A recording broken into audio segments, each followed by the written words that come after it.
આ સાથે જ જાણીતા ઈ કોમર્સ કંપની ઇન્ફીબીમને લિસ્ટ કરવાની મંજૂરી મળી ગઈ છે. આ અંગે વધુ વાત કરવા માટે અત્યારે આપણી સાથે જોડાઈ રહ્યા છે કંપનીના ડિરેક્ટર અને ફાઉન્ડર માલવ મહેતા. માલવ, સ્વાગત છે સીએનબીસી બજારમાં. સૌપ્રથમ તો અમારા દર્શકોને એ જણાવો કે ઇન્ફીબીમનું બિઝનેસ મોડેલ શું છે?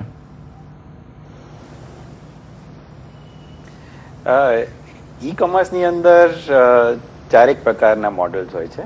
એક તો રિટેલ મોડલ હોય છે કે જ્યાં સેલર અને બાયર, વેચનાર ને ખરીદનાર એક સાઇટ ઉપર આવે છે અને ટ્રાન્ઝેક્શન ક્લોઝ કરે છે. બીજું મોડલ છે જેને કહે છે માર્કેટ પ્લેસ મોડલ, કે જેની અંદર ઘણા બધા સેલર્સ હોય છે, પ્લેટફોર્મ હોય છે અને ખરીદનાર કોઈ પણ સેલર પાસેથી લઈ શકે.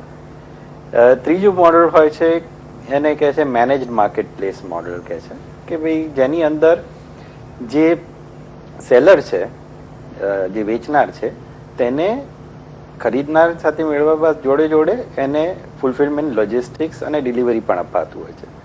ઇન્ફીબીમનું મોડલ જે છે તેને અમે બિલ્ડ અ બજાર માર્કેટ પ્લેસ કહીએ છીએ, કે જેની અંદર સેલર કે મર્ચન્ટ પોતાની વેબસાઇટ કરી શકે છે, પોતાની સાઇટ કરી શકે છે અને બીજા બધા પ્લેટફોર્મ ઉપર મેનેજ માર્કેટ પ્લેસ અને રિટેલ પણ પોતે કરી શકે છે.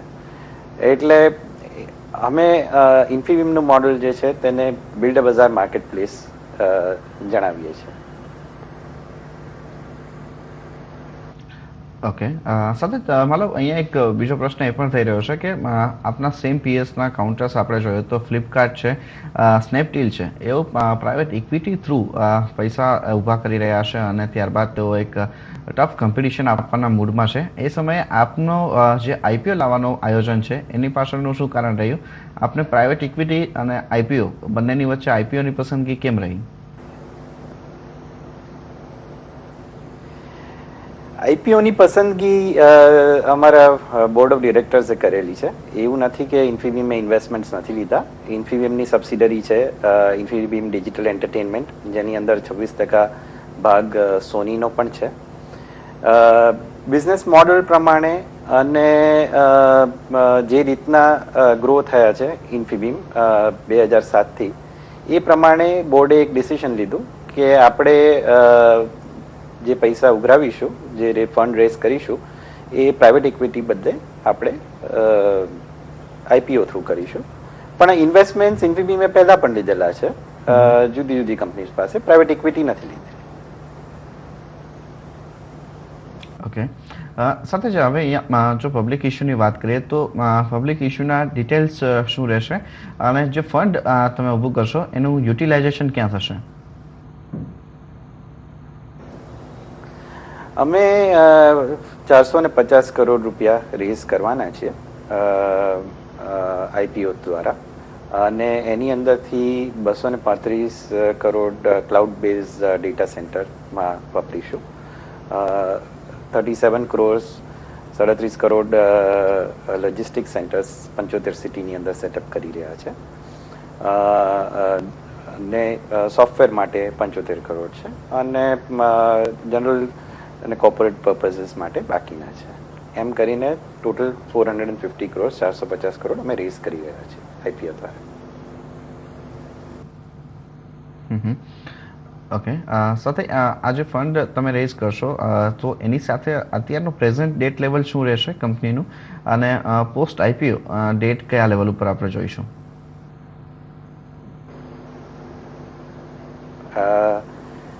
અત્યારના કંપની નું કોઈ ડેટ નથી. Company doesn't have any date. Company અત્યારના અપ્રોક્સિમેટલી 33,000 મર્ચન્ટ્સને પાવર કરી રહ્યા છે, જે પ્લેટફોર્મ યુટિલાઇઝ કરે છે ઇન્ફીબીમનો, અને અપ્રોક્સિમેટલી 72 લાખ કસ્ટમર્સ છે ઇન્ફીબીમના. આ જે રેઝ કરી રહ્યા છે ફંડ્સ, તેનાથી કસ્ટમર્સ, મર્ચન્ટ્સ અને ફૂલફિલમેન્ટ, આ ત્રણ ઉપરનું ફોકસ રહેવાનું છે ઇન્ફીબીમમાં. ઓકે, સાથે જ માલવજી અહીંયા એક બીજો પ્રશ્ન એ પણ રહે છે કે જે રીતના અત્યારે આપણે જોઈએ છે કે ઈ કોમર્સ સેગમેન્ટની અંદર એક કોમ્પિટિશન વધતી જઈ રહી છે. ફક્ત ભારતીય સાઇટ નહીં પરંતુ વિદેશી સાઇટ પણ હવે અહીંયા હિસ્સેદારી મેળવવા માટેનો પ્રયાસ કરી રહી છે. તો અહીંયા આપનું બિઝનેસ મોડેલ જે છે તે અહીંયા કોમ્પિટિશન માટે કેવી રીતના પ્રિપેર થશે? ઇન્ફીબીમ એવું માને છે કે જેમ ફિઝિકલ રિટેલની અંદર જેમ મર્ચન્ટ્સ કે સેલર્સ બેઝિકલી જે રીતના વર્ક કરી રહ્યા છે તેમ એઝ ટાઈમ પાસીસ બાય ઓનલાઈનની અંદર પણ એ રીતના જ મર્ચન્ટ્સ પોતાનું સેલિંગ કરશે. એટલે ઇન્ફીબીમ જે બિલ્ડ બઝાર પ્લેટફોર્મ છે તેની અંદર ઇન્ફીબીમ ફેસિલિટેટ કરે છે કે જે લોકોએ પોતાનો સ્ટોર ખોલવો હોય પોતાના બ્રાન્ડ નીચે એ ખોલી શકે. ટિપિકલી શું થતું હોય છે કે જ્યારે માર્કેટ પ્લેસ ઉપર કે રિટેલની અંદર જ્યારે સેલર્સ માર્કેટ પ્લેસ ઉપર જતા હોય છે ત્યારે કસ્ટમરની એની ઓનરશિપ નથી રહેતી. આપણે ફિઝિકલ રિટેલ જોવો તો કેવું થતું હોય કે કસ્ટમર જાય, કસ્ટમરને એ જે મર્ચન્ટ હોય કે જે સેલર હોય તે એને પોતે ઓળખે, એ કસ્ટમર એને લોયલ થાય, એ કસ્ટમર એની સાઇટ ઉપર જાય અને ખરીદે. એમ ઓનલાઈનની અંદર પણ એવું થતું હોય છે કે ઇન્ફીબીમનો પ્રયાસ એવો છે કે પોતાની જ્યારે પોતાનો સ્ટોર ખોલે છે, પોતાની બ્રાન્ડની અંડરમાં સ્ટોર ખોલે છે ત્યારે જે પણ કસ્ટમર હોય તેની ઓનરશિપ એ સ્ટોર ઓનરની રહે છે. ટિપિકલી માર્કેટ પ્લેસની અંદર કેવું થતું હોય કે જે સેલર હોય તેને ખબર ના હોય કે કોણ લે છે, કોણ માલ ખરીદે છે. એટલે મોડલ કેવું વર્ક કરશે, ફ્યુચરની અંદર કેવું વર્ક કરશે એ તો ટાઈમ વિલ ટેલ. પણ ઇન્ફીબીમનો પ્રયાસ એવો છે કે કસ્ટમરની ઓનરશિપ એ સેલરની રહે ઇન્ફીબીમ જોડે અને એને ખબર પડે કે કોણ એની પાસેથી બાય કરે છે. અને એ મોડલ પર ઇન્ફીબીમ આગળ વધી રહ્યું છે.